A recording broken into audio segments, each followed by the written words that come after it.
오늘은 사사기 입다에 대해서 얘기를 합니다. 그 입다라는 인물은 길르앗이라는 그 사람의 아들인데, 길르앗은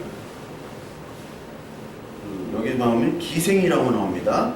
11장 1절에 보면 길르앗 사람 입다는 큰 용사였으니 기생이 길르앗에게서 낳은 아들이었고, 즉 여기서 기생은 주로 몸을 파는 여자로 나오죠.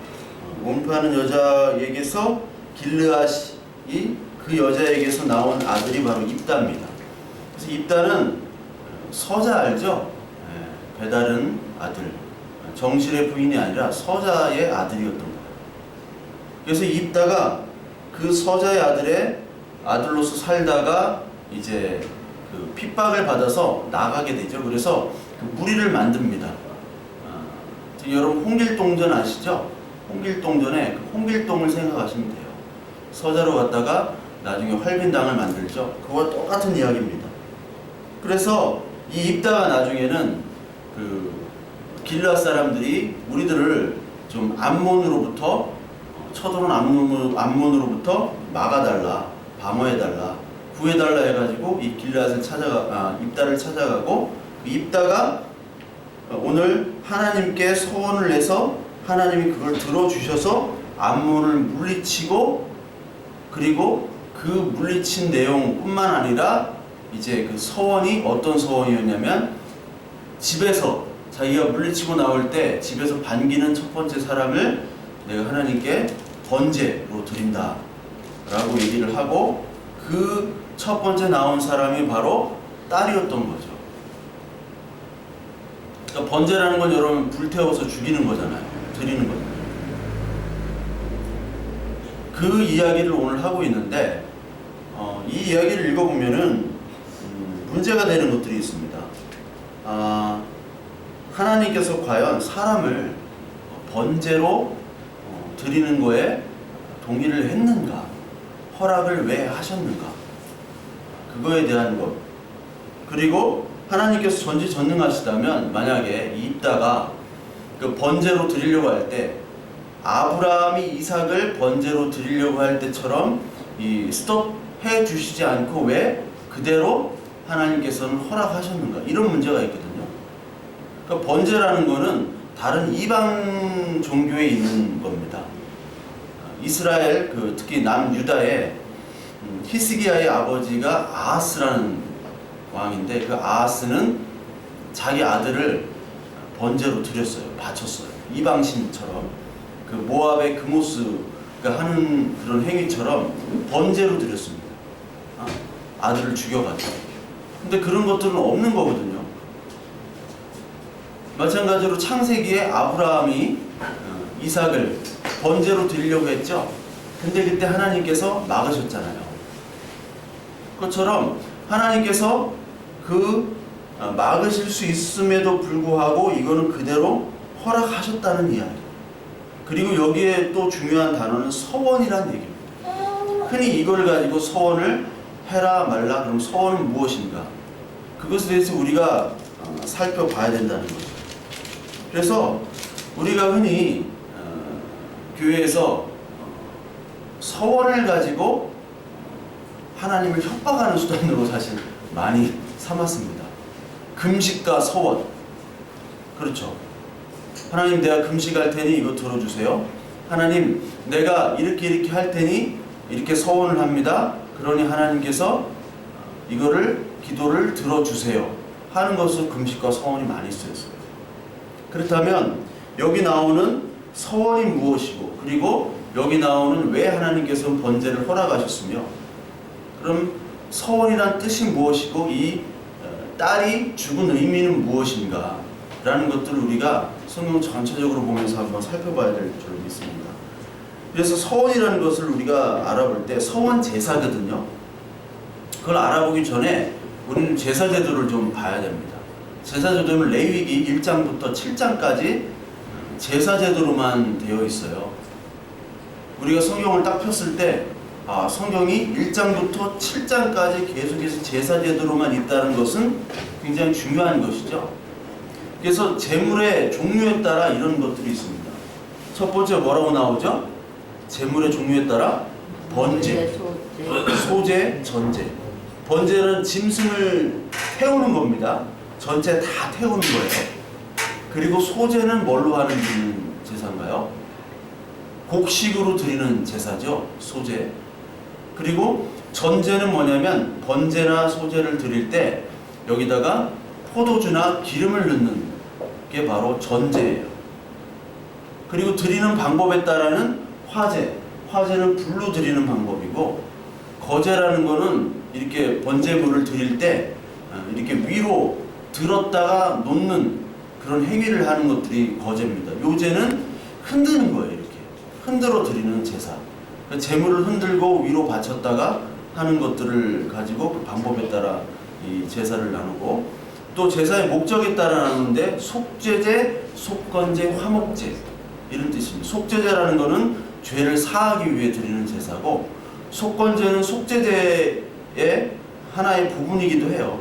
속죄를 드리면서 동시에 이 속죄제는 인간과 하나님과의 관계 죄거든요.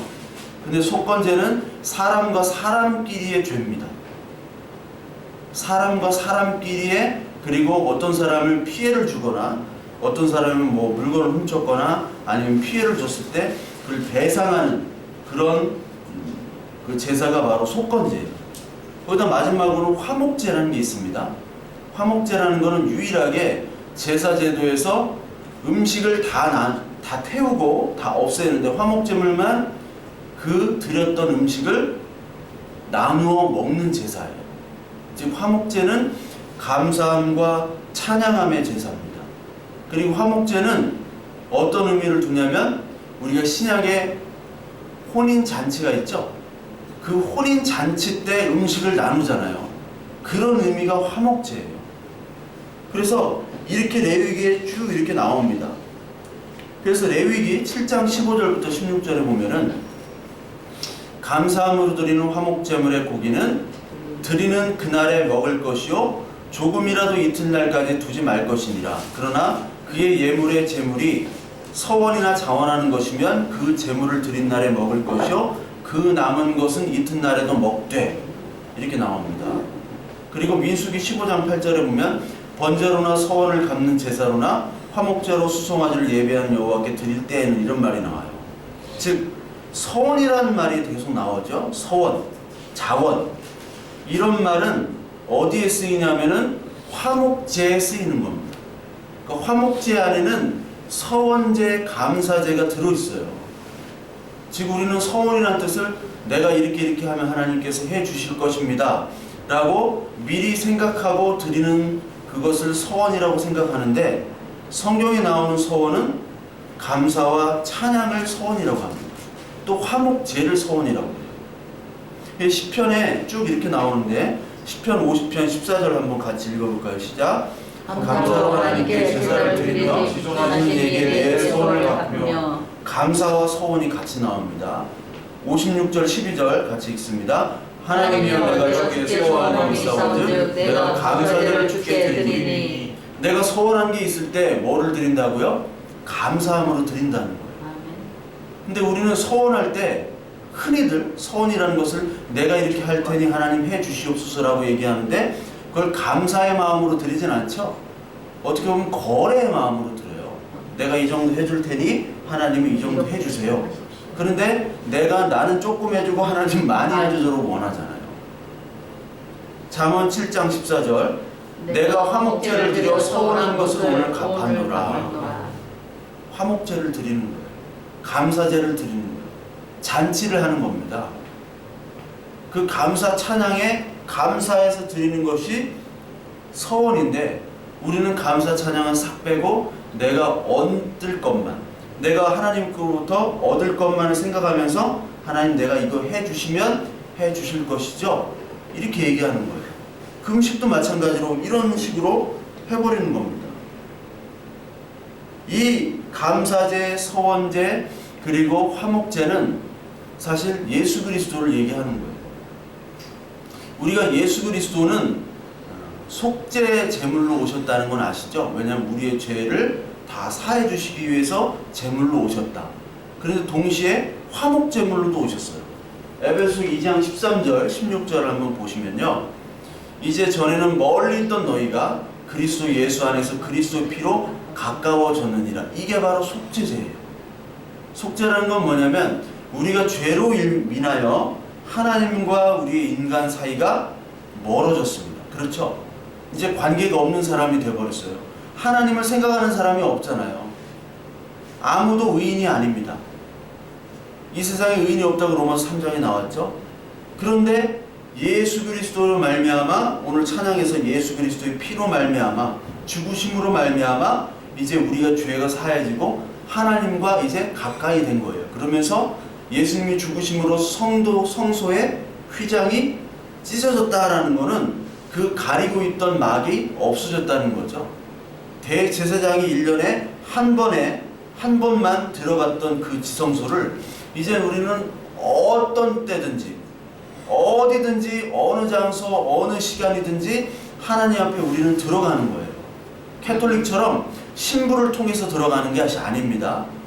우리의 기도는 언제든지 하나님이 응답해 주시는 거예요. 그것이 바로 이 제사제도입니다. 속죄제사제도예요. 그와 동시에 그는 우리의 화평이신지라, 둘로 하나를 만드사 원수된 것 중 곧 중간에 막힌 담을 자기 육체로 허셨죠. 아까 이게 속죄제입니다.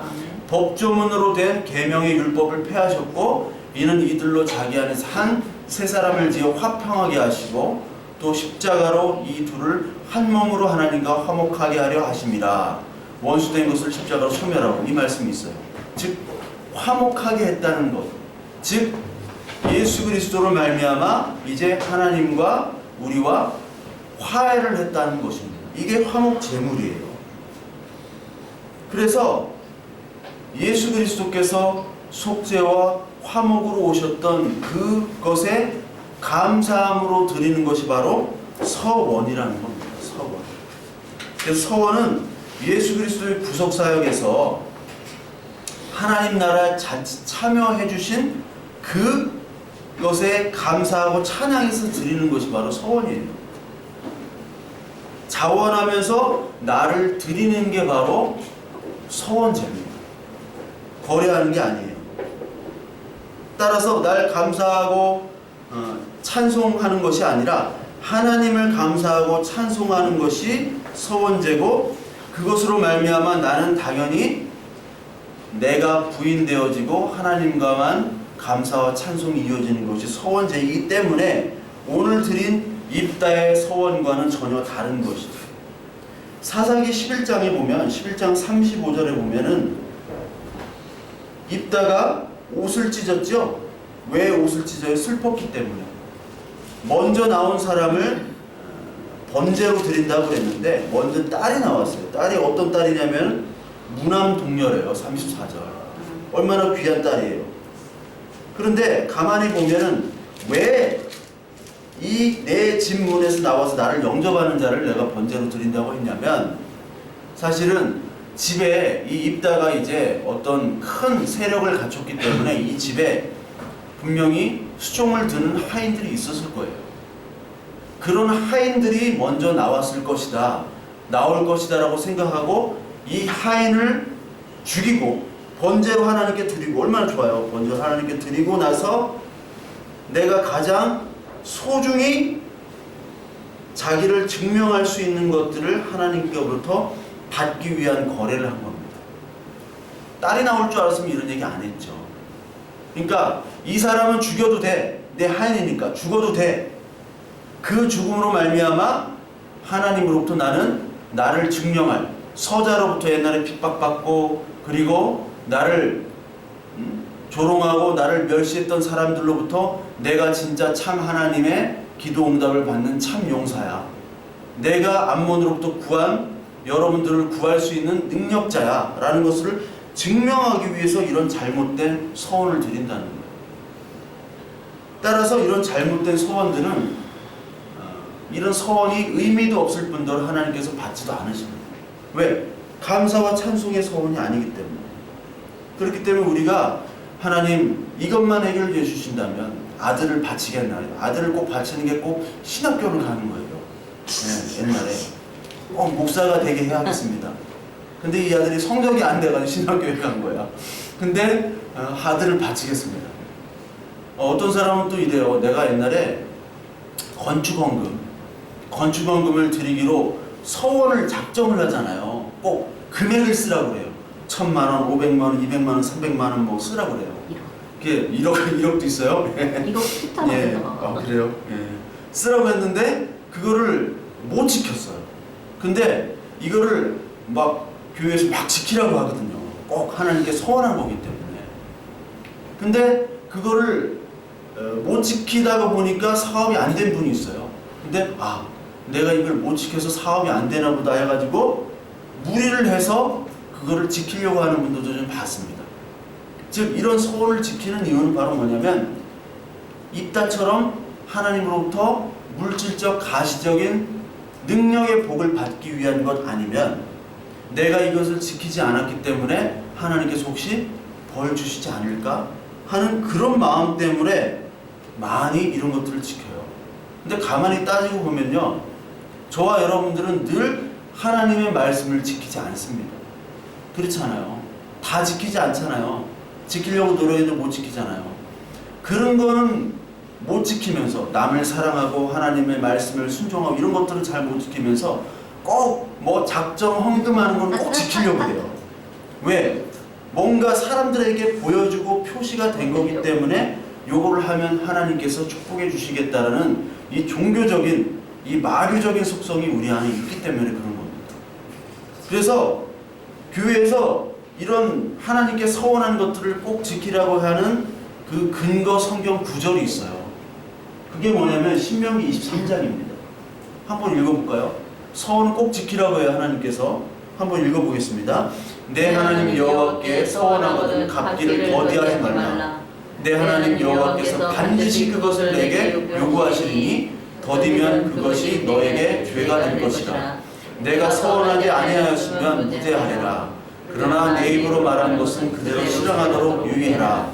무릇 자원한 예물은 내 하나님 여호와께 내가 서원하여 입으로 언약한 대로 행할지니라.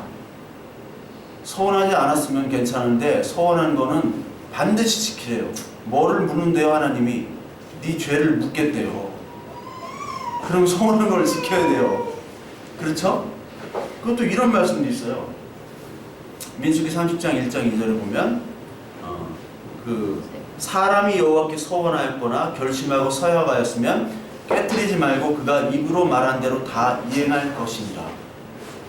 이게 또 그럼 이게 좀 복잡해지죠, 문제가? 우리가 서원한 것들이 많은데 목사님들이 막 선포하고 작정, 헌금, 그 신앙 전도 대상자 이런 것들을 다 쓰고 했는데 우리가 사실 다 못 지켰잖아요. 예? 다 못 지켰는데 그러면은 우리가 지킬 때까지 하나님께서 우리를 괴롭히시나? 이런 문제가 또 생깁니다. 그런데요, 가만히 보면 또 그 다음 구절이 있어요. 또 여자가 만일 어려서 그 아버지 집에 있을 때 여호와께 서원한 일이나 스스로 결심하려고 한 일이 있다고 하자. 그의 아버지가 그의 서원이나 그가 결식한 서약을 듣고도 그에게 아무 말이 없으면 그의 모든 서원을 행할 것이요 그가 결심한 서약을 지킬 것이니라. 즉 어린 여자는 아버지에게 그 서원한 것들을 얘기를 하고 그리고 아버지가 그거를 아무 말이 없으면 지키고 무슨 말이 있으면 야 지키지 마라 하면은 안 지켜도 된다는 뜻입니다. 그리고 남편하고도 관계가 나와요. 그의 남편이 그것을 듣고도 아무 말이 없고 금하지 않으면 그 서약한 것을 금하지 않으면 그 서원은 다 이행할 것이요 그가 결심한 서약은 다 지킬 것이지만 남편이 그걸 듣고서 야 지키지 마 하면서 무효하게 하면 나오죠. 무효하게 하면 그 서원과 결심한 데 입술로 말한 것을 아무것도 이루게 못하게 하나니 그의 남편이 그것을 무효하게 하신즉 여호와께서 그 분녀를 사하시리라. 이런 말씀이 있어요. 즉 아버지나 남편이 그것을 서약을 지키지 말라 하면은 안 지켜도 된다는 겁니다. 모든 서원과 마음이 자제하기로 한 모든 서약은 그의 남편이 그것을 지키게도 할 수 있고 무효하게도 할 수 있으니 이런 말씀이 있어요. 그러나 만일 그의 남편이 아내의 서원에 대해 하루가 지날 때까지 아무 말도 하지 않으면 남편은 아내의 소원과 아내가 자신을 자제하기로 한 서약을 확인하는 것이 된다. 그것들은 그대로 효력을 지니게 되지만 남편이 아내에게 아무 말도 하지 않았기 때문에 효력이 되지만 그러나 만일 남편이 그가 들은 날로부터 얼마 지나서 그것들을 무효하게 한다면 아내의 죄는 남편이 떠맡게 된다. 즉 아내가 그 효력을 지니게 아무 말도 하지 않았는데 그 남편이 그것을 들었음에도 불구하고 하지 말라고 해야 되는데 그것을 들었지만 그것을 그 남편이 무효하게 일방적으로 무효하게 되면은 아내의 그 죄값이 남편에게 떠맡겨진다는 그런 말씀이 있다라는 거예요. 즉 여기서 아내가 나오고 남편이 나온다는 것은 우리가 아내와 남편은 바로 신약의 교회와 그리스도의 관계가 또 형성이 되죠. 신랑과 신부의 관계가 형성이 됩니다. 그러면서 신약에서는 구약에서 또 이런 말씀을 하십니다.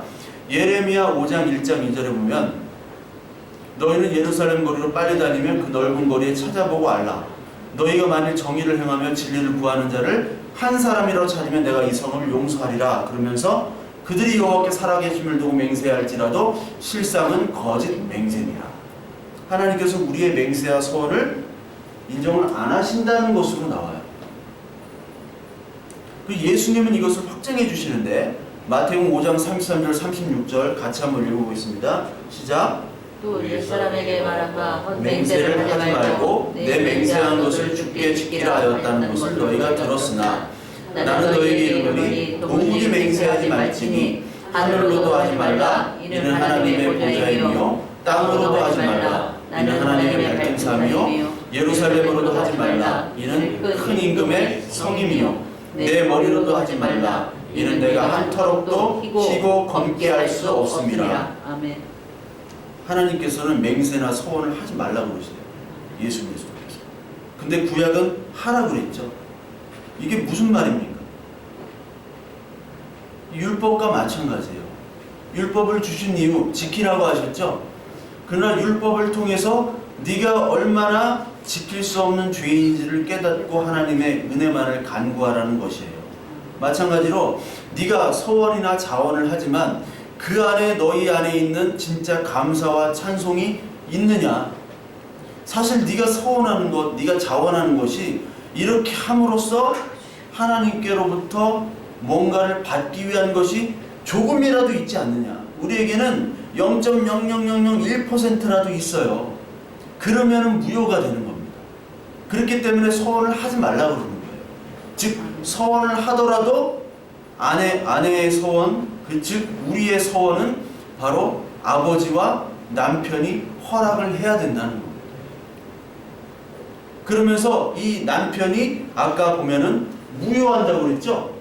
무효. 그것들을 무효하게 한다면 즉 우리의 감사와 찬송과 이 모든 것들의 소원이 있죠? 그 모든 것들이 0.00001%라도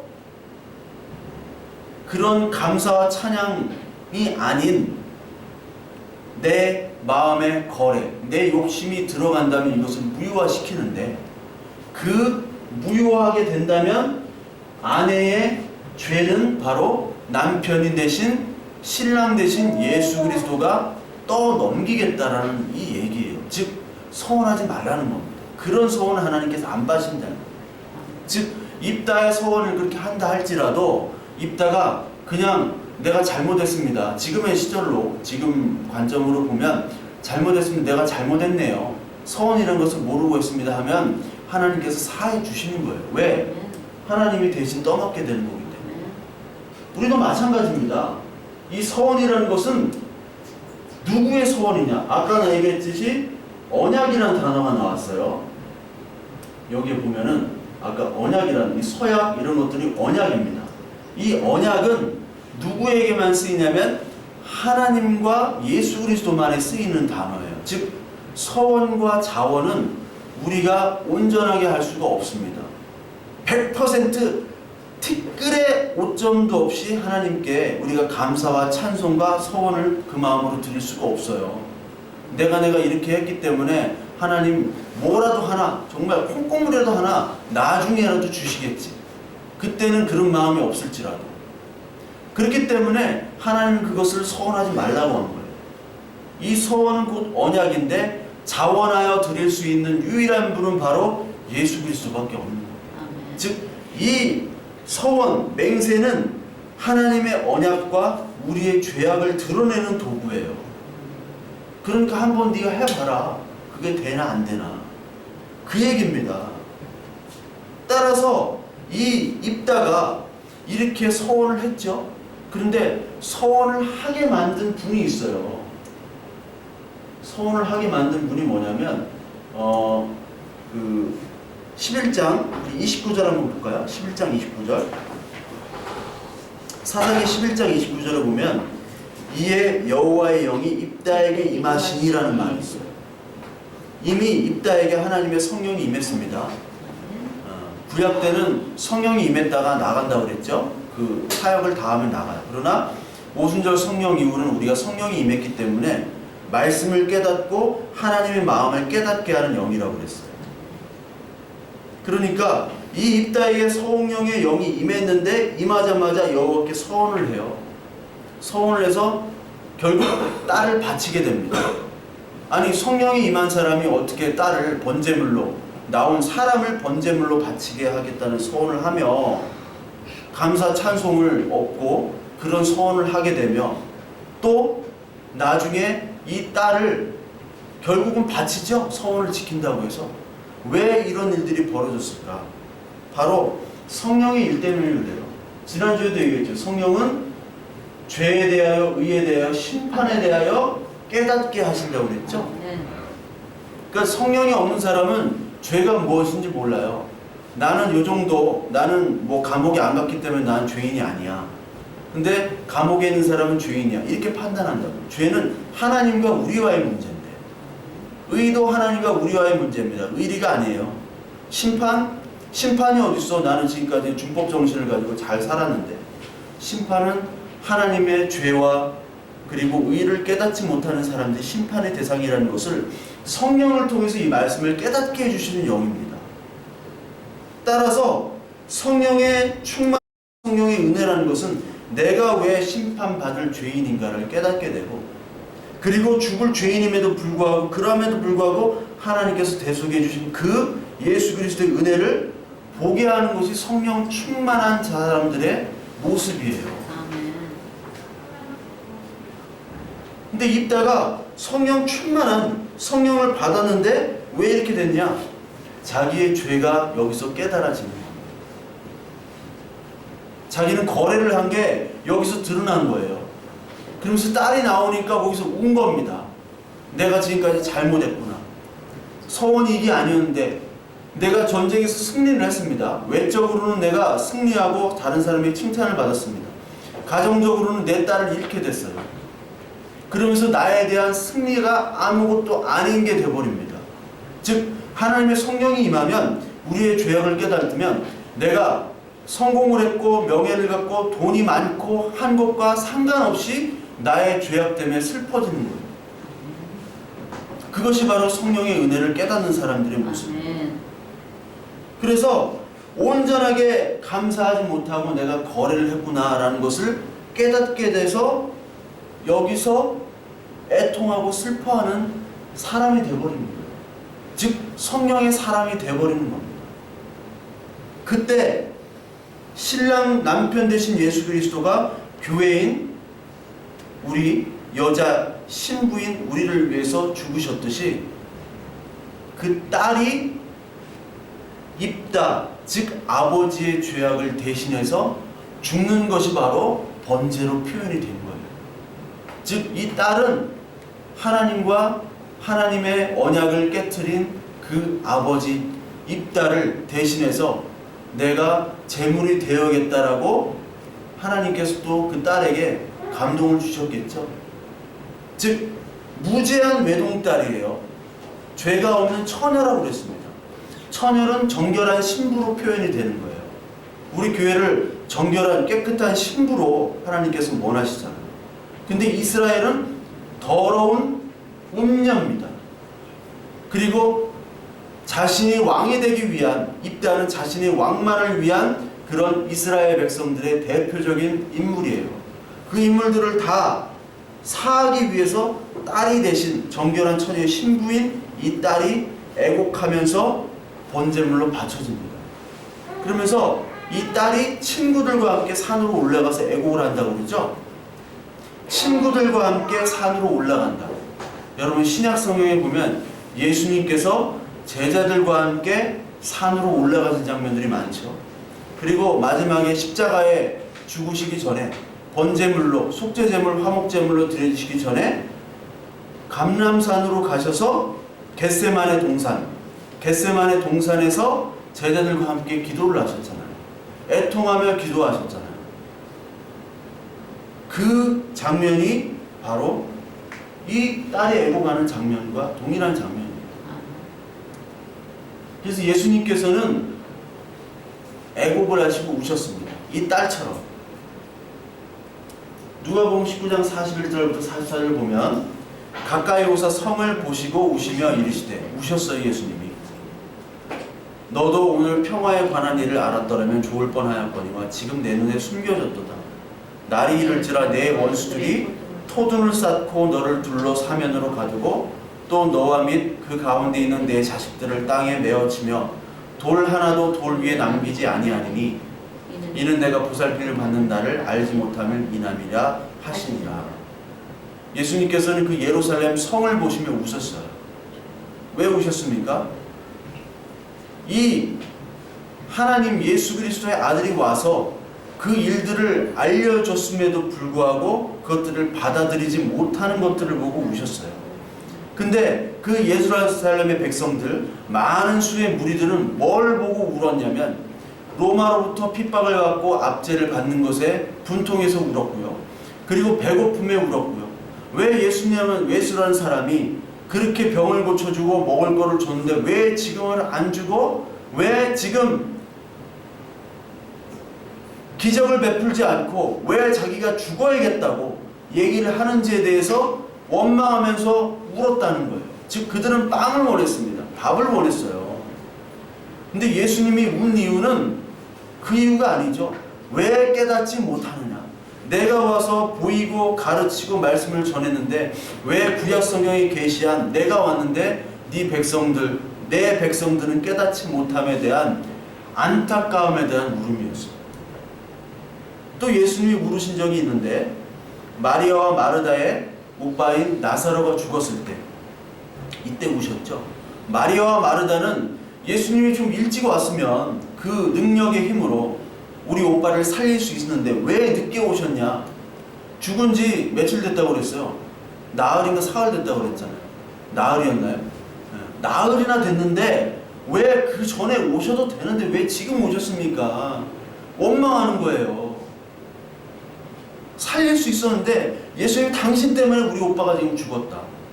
지금 시체 냄새가 난다. 근데 예수님은 나사로를 결국 살리셨죠. 그 전에 하신 말씀이 뭐냐면 내가 부활이요 생명임을 네가 믿느냐 라고 얘기를 해요. 다 믿는데요. 근데 믿는다는 것이 뭐냐면 죽은 후에 부활이요 생명임을 믿는 겁니다. 마리아와 마르다는. 그런데 예수님은 지금 산 자의 하나님, 죽은 자의 하나님이 아니라 지금의 하나님, 지금의 부활과 생명을 얘기하십니다. 아멘.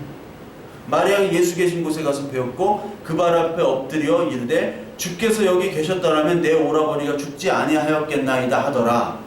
예수께서 그가 우는 것과 함께 온 유대인들이 우는 것을 보시고 심령이 비통하여 여기시고 불쌍히 여기사 이르시되 그를 어디에 두었느냐 이르되 주여 와서 보옵소서 하니 예수께서 눈물을 흘리시더라. 왜 눈물을 흘렸냐면 마리아와 마르다 유다인들이 그 사람이 죽어서 자기 오빠가 죽어서 흘린 눈물이 아니에요. 예수님의 눈물은 너희들은 왜 부활이요 생명인 것을 죽은 후에야 부활이요 생명인 것을 그때야 안다고 생각하느냐. 지금 내가 부활이요 생명인 그 능력을 내가 모르느냐. 내가 살리고 병 고치고 오병이어 기적을 베풀었던 그 하나님인데 그렇다면 지금의 부활이요 생명이요 하나님은 즉 나를 통해서 그 하나님이 드러나지고 그렇기 때문에 그 능력을 믿는 사람은 죽으나 사나 똑같이 상관없이 예수 그리스도 안에서 생명과 부활을 가진 사람이라는 것을 말하는 거예요. 즉 우리에게 마찬가지로 우리에게 적용한다면 우리는 지금 죽어도 복입니다. 육체적인 죽음의 복이에요. 육체적인 죽음도. 너희들은 왜 육체적인 죽음에만 슬퍼하느냐 그거예요. 왜 육체적인 욕망이 달성되지 않아서 왜 그것 때문에만 슬퍼하느냐 그겁니다. 왜 배가 고파서만 너희는 슬퍼하느냐.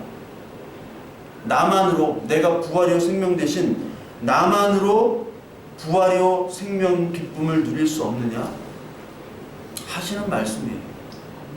그래서 예수님께서는 육체에 계실 때 자기를 죽음에서 능히 구원하실 이 심한 통곡과 눈물로 간구와 소원을 올렸대요. 하나님에 대해서 눈물과 통곡과 간구의 소원을 올렸대요. 그리고 아들이시면서 받으신 고난으로 순종함을 배웠대요. 이것이 뭐냐면 자기의 죽음의 통곡과 눈물도 물론 있으셨습니다. 두려우셨죠. 왜냐하면 인간이셨습니다. 그러나 하나님의 아들이었기 때문에 그 본질적인 통곡과 눈물은 바로 백성들이 깨닫지 못하는 것에 대한 통곡과 눈물이셨어요.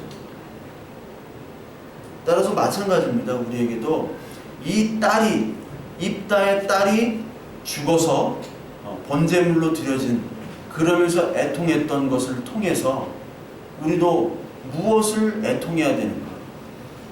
우리가 취직이 안 되고 결혼도 못하고 시집도 못 가고 돈도 없고 먹을 게 없고 그리고 교회 사람들이 많이 왔으면 좋겠는데 안 오고 그런 것들에 우리가 애통하고 슬퍼하는 것이 아니라 정말 부활이요 생명 되신 예수 그리스도를 정말 너희는 믿느냐? 오늘 예배 드릴 때 찬양할 때 기도할 때 하나님의 말씀이 들려졌는데 그 말씀 때문에 내가 순종하지 못하고 내가 따르지 못하고 오히려 내 욕망 내 서원 자원한 감사 찬양도 거래로서 내가 하지 않는가? 그것에 대한 깨달음의 애통과 슬픔이 있는가? 그것에 우리의 애통이 필요하고요. 그럴 때 바로 하나님께서 우리를 긍휼히 여겨주시는 거예요. 그런 예배를 받으시는 거예요. 그래서 우리의 재물을 받으시는 것이 아니라 우리의 애통하고 통회함, 상한 심령을 멸시치 않는다고 시편 51편에서 얘기를 했잖아요. 그 상한 심령을 받는 겁니다. 어떤 것 때문에 상한 심령이냐? 하나님이 이렇게 예수 그리스도께서 애통하는 그 애통함의 마음을 깨닫고 오늘 내가 하는 거예요. 그것대로 내가 하지 않는 것에 대한 애통함을 가지고 예배를 드릴 때 그것이 바로 진정한 예배고 그것이 진정한 하나님이 받으시는 자원하는 서원이고 화목제고 감사제고 찬양인 것입니다. 오늘 저와 여러분들에게도 이런 말씀들이 정말 깨달아져서 내가 육적인 것이 채워지지 않는 것에 아파하고 슬퍼하는 것이 아니라 정말 하나님의 말씀이 깨달아지지 않으며 그 말씀대로 내가 사라지지 못하는 그것 때문에 아파하고 애통하는 그런 저와 여러분들